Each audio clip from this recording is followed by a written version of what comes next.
कैलाश पर्वत पर माता पार्वती जी ने एक बार भगवान शिव से पूछा, हे प्रभु, आप किस व्रत से अत्यंत प्रसन्न होते हैं? शिव जी मुस्कुराए। उन्होंने कहा, हे पार्वती, महाशिवरात्रि का व्रत मुझे अत्यंत प्रिय है।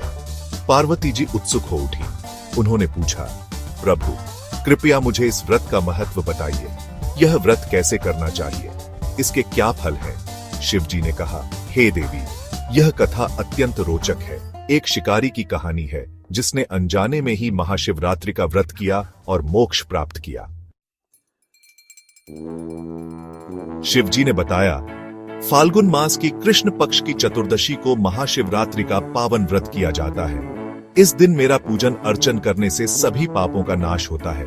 भक्तों को सुख, समृद्धि और मोक्ष की प्राप्ति होती है। इस दिन उपवास रखना चाहिए, रात्रि जागरण करना चाहिए और मेरा जलाभिषेक करना चाहिए।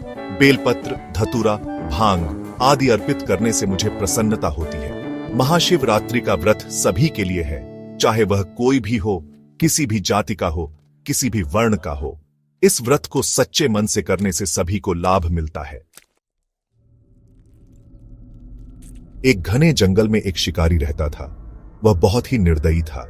हर रोज वह जानवरों का शिकार करता और उनका मांस बेचकर अपना गुजारा करता था।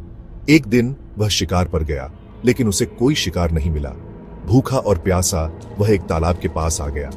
तालाब के किनारे एक बेल का पेड़ था। शिकारी पेड़ पर चढ़ गया और अपनी प्यास बुझाने के लिए बेलपत्र तोड़ने लगा। अनजाने में कुछ बेलपत्र शिवलिंग पर गिर गए, जो तालाब के किनारे ही स्थापित था। उस रात शिकारी को नींद नहीं आई।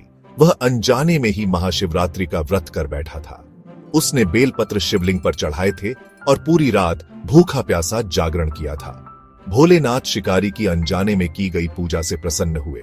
अगले दिन शिकारी को एक हिरनी और उसके बच्चों का झुंड दिखाई दिया। वह शिकार करने के लिए आगे बढ़ा, लेकिन तभी उसके मन में विचार आया, मैंने अनजाने में ही शिवजी का व्रत किया है। क्या यह उचित होगा कि मैं अब निर्दोष जानवरों का शिकार करूं?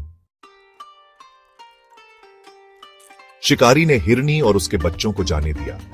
उस दिन से उसने शिकार करना छोड़ दिया।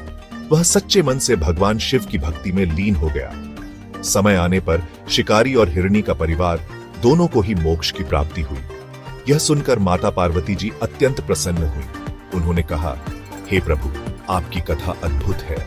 यह कथा हमें बताती है कि सच्चे मन से की गई भक्ति से ही मोक्ष की प्राप्ति होती है।